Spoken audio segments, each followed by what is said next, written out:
You are listening to Methods Build What's Next Digital Product Perspectives, presented by Global Logic. At Method, we aim to bridge the gap between technology and humanity for a more seamless digital future. Join us as we uncover insights, best practices, and cutting-edge technologies with top industry leaders that can help you and your organization craft better digital products and experiences. That brings me to another topic that you've given me a lot of thoughts about and kind of taught me about, which is tech debt, right? And your example of a pilot there, right? There's pilots you build to pilot, and you're going to throw away X. And there's, hey, we're doing a pilot right before we go to prod, but it's production ready.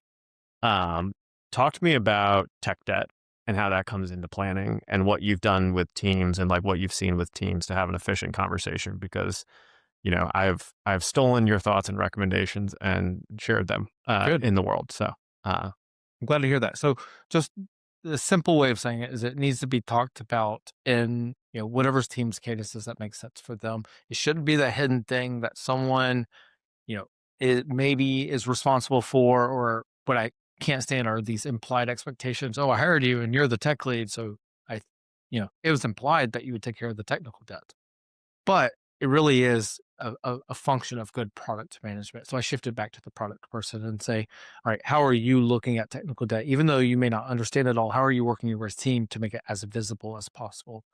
One of the practices where we've seen a great return is it just attaches to all your other events. So if you're in, let's say you're using sprint planning, if you make these trade-off conversations kind of to what you had talked about earlier, where your technical group is giving you options, we can do this quick and dirty way, duct tape it, or this is, something pretty good, or this is, going to take all the sprint to do it. Which one do you want? If the product person is prioritizing, let's do it quick and dirty because it's a hypothesis, so let's test it first and get it in a form of an environment that makes sense to get feedback. Great. Well, go ahead and create that next bucket of work, if that's a story or anything else, to then clean that up. Now, you may prioritize that in the future because your test came back and you're not going to do it and you throw them both away. But that action of plotting the debt that comes with making decisions is very important. One way we've done these is put it kind of on a 2x2. One of it's like how much or what area of the software which is commonly used by the consumer. And then one area, the other, let's say the X is how complicated or how much debt is there, if you will. Or you can use the size of the item on the 2x2. I've seen it several different ways, but ultimately you have a graph that you're using. And anytime you go create technical debt, let's say it's at the end of a sprint, and you're doing your review with your team says, hey, you know what? I did this thing. We rushed it. I didn't get to do the documentation. Or, you know what? I didn't button everything up. Or this was still in the code. I saw it and I didn't correct it from last time. Map it. Just map it. Yeah. No reason to point a finger. And then in the next planning, after you've done and you've pulled in your priorities, you can go look at that map and say, based off of all the things we selected for this sprint or this iteration, is there anything on that map that makes sense to attach to it? Because you're already going to be in there, kind of Boy Scout, Girl Scout rule, leave it better than you found it. And those are just decent practices that come up with, if you make it visible and you shift the ownership back to the priority layer, you'll probably have a better result. Yeah. I think that's one of the key things. What you said there last, and the three things I recommend to teams, because, once you have your priority, once you have your high level roadmap, right, you have to give the team room to choose how they deliver, especially because, yes, some teams are deploying multiple times a day and every day. A lot of these larger initiatives, they are still being rolled out after X number of sprints or in a quarter. And so the order in which you build those things doesn't have to match the business priority, because it's all going to reach the finish line at the same time. And so you touched on one thing, which is, having a board and opportunistically looking at where can we leave something better than we found it. I always say, like, hey, we're in surgery, like the body's on the table. Is there anything we can fix, while the patient's under?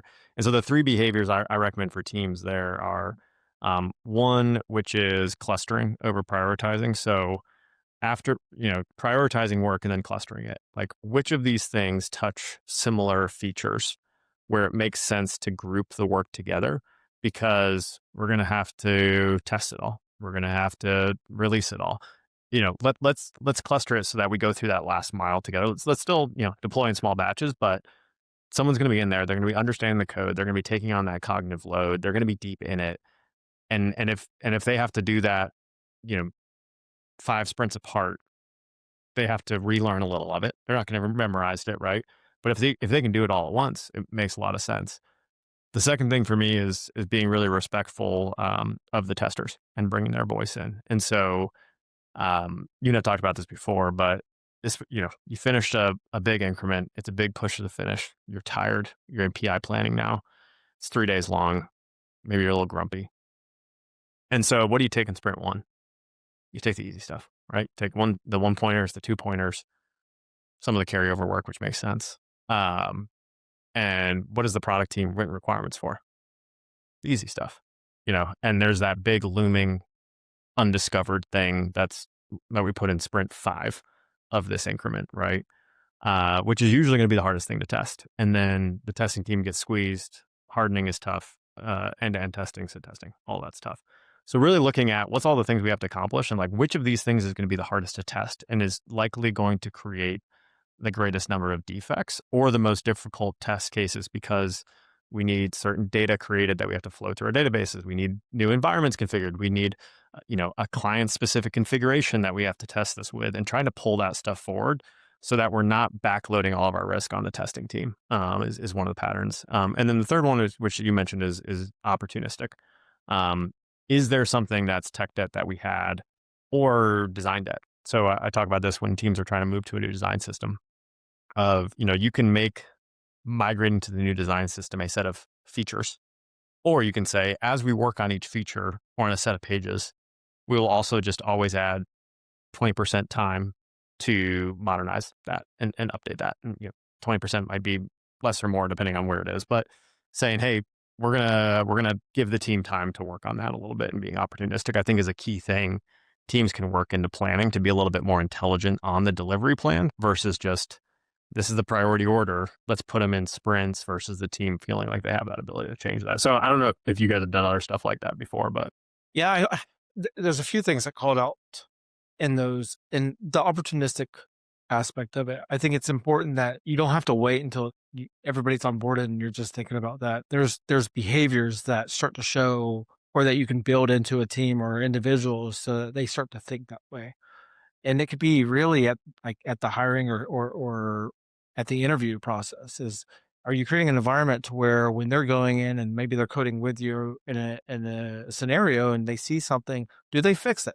That's a window into like, what's their behavior going to be when they get into the real code base?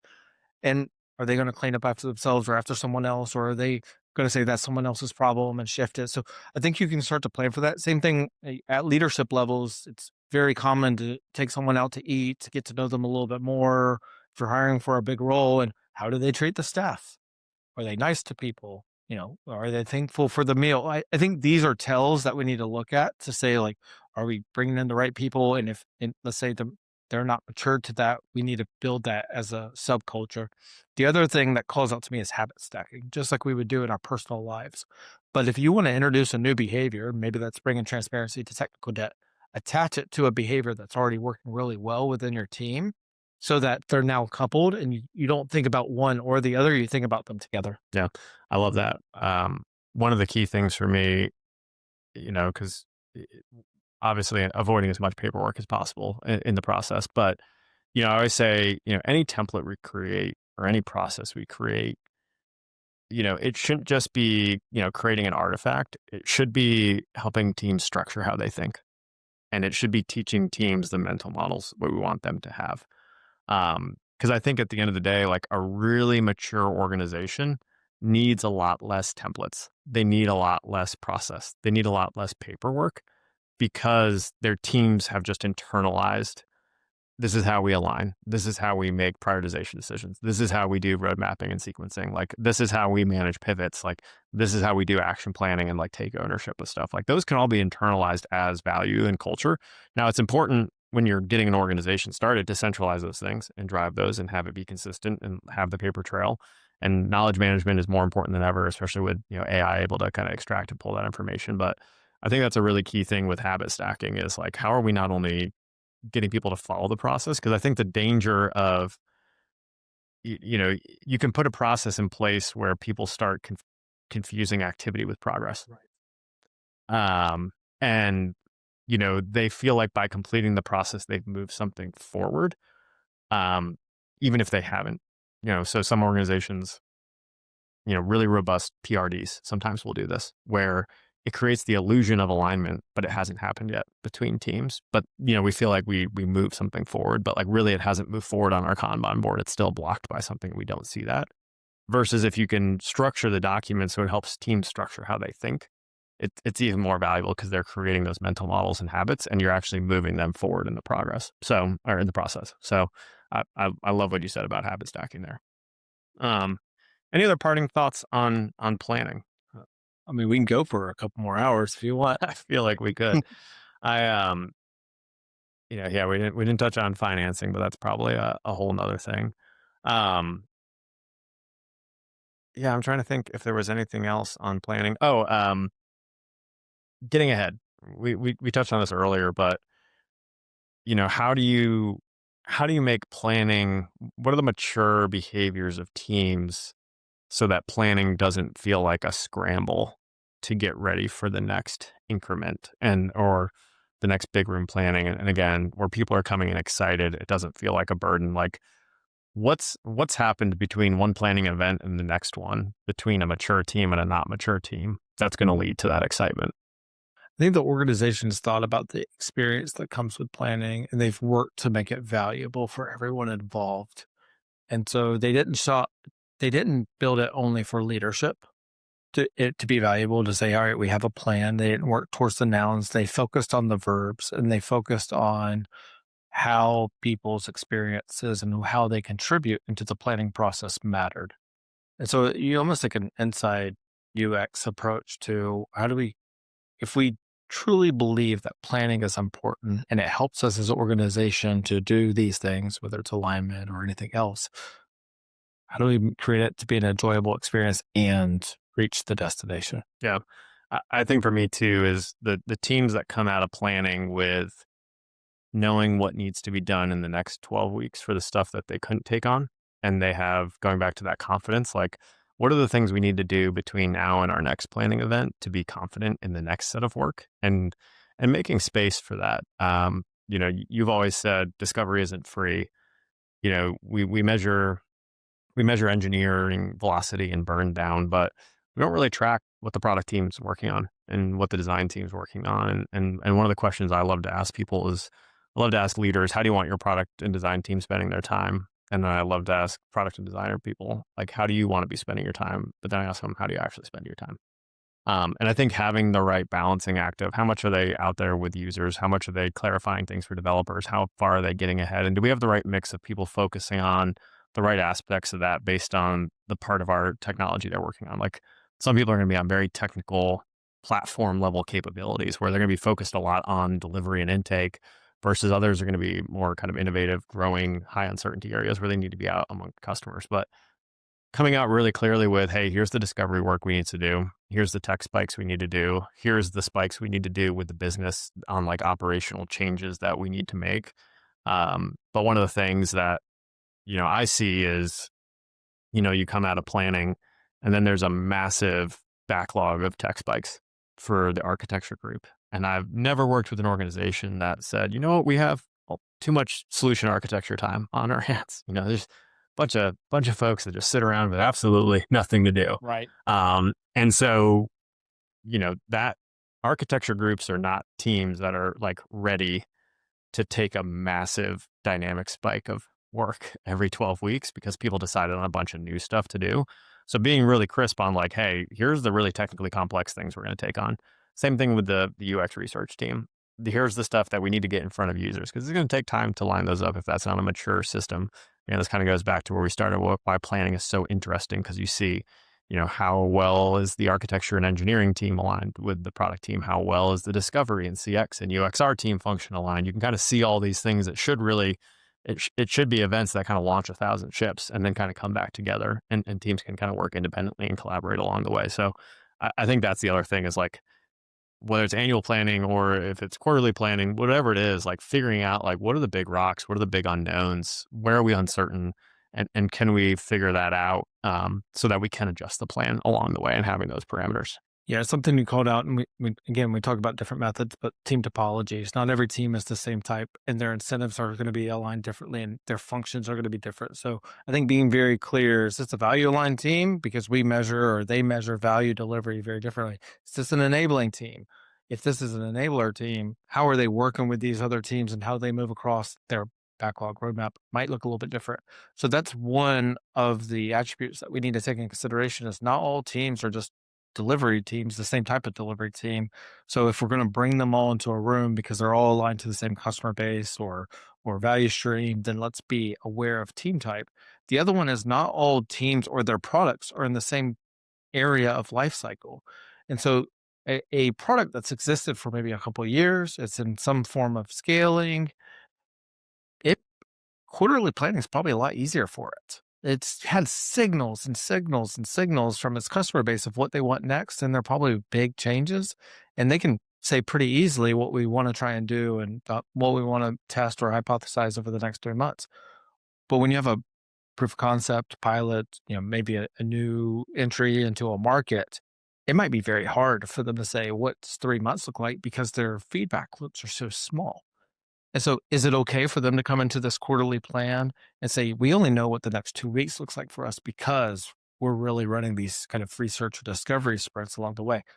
That should be built in. There should be flexibility for that. Yeah, I think that's the key thing is giving yourself permission not to let the calendar dictate the rhythm of your business and your teams. One of the things that I think one of the anti-patterns in SAFe a lot of times is that it encourages teams to manage dependencies versus remove dependencies over time. And Team Topologies teaches you, if you have teams that are dependent on each other over time, what can you do to kind of create a very clear relationship between those teams and set expectations so that it can be managed a little bit easier. One of the things that I've talked to clients about and that I've seen some clients start to implement is not everybody has to plan the same week. Not everyone has to be there the whole time. Your infrastructure and cloud team, they can meet the week after all the value stream teams do, and then make sure they have capacity to support what all of those other teams are doing, or a platform team like that, right? They can join the end of all those meetings, make sure like what they're planned working on kind of aligns. They should be getting pre-read into that. They shouldn't be getting surprised if you're doing it right. And they don't have to have their event at the same time. It doesn't have to be as long. I think a lot of these plannings, it gets mixed up between a planning event, a town hall, and a backlog grooming. And it ends up all in one and like a massive thing. So I think you can be really intentional with people's time. And I think I've had this conversation with some folks, like sometimes a sign of maturity is not needing planning. Now there is value to it in getting everyone together and reemphasizing the vision and the message, but you can get down to pretty simple of having teams present if they're having those conversations and you're keeping your initiative board up to date and you're staying aligned. Or like, hey, you have a team running Kanban, they're mostly taking tickets, they just keep running that way. They don't have to plan that far ahead because they have an efficient process for managing work in progress. So I think there's been a little bit over adoption of this like one size fits all planning, and we have a ton of these people, and it's really onerous on a lot of teams, and it's stressful for a lot of people. And you want to make sure you're balancing it, whether it's annual planning or quarterly planning. There's a book I read called I think it was like the 12-week strategy. It talks about we're too attached to the idea of an annual calendar and an annual strategy, and forcing ourselves to think in 12-week strategic blocks is a different way, and like setting goals that way. So it was a quick one. It was a good one. I think we're reaching our limit for the number of books that we can reference in a podcast, but glad to see that Klaus got in there. Any other parting thoughts before we close out here? No, I think we're good. Awesome. All right. Well, thank you for coming in. This was fun. Thanks, Chase. Awesome. Everyone. Thank you for joining us on Build What's Next, Digital Product Perspectives. If you would like to know more about how Method can partner with you and your organization, you can find more information at method.com. Also, don't forget to follow us on social and be sure to check out our monthly Tech Talks. You can find those on our website. And finally, make sure to subscribe to the podcast so you don't miss out on any future episodes.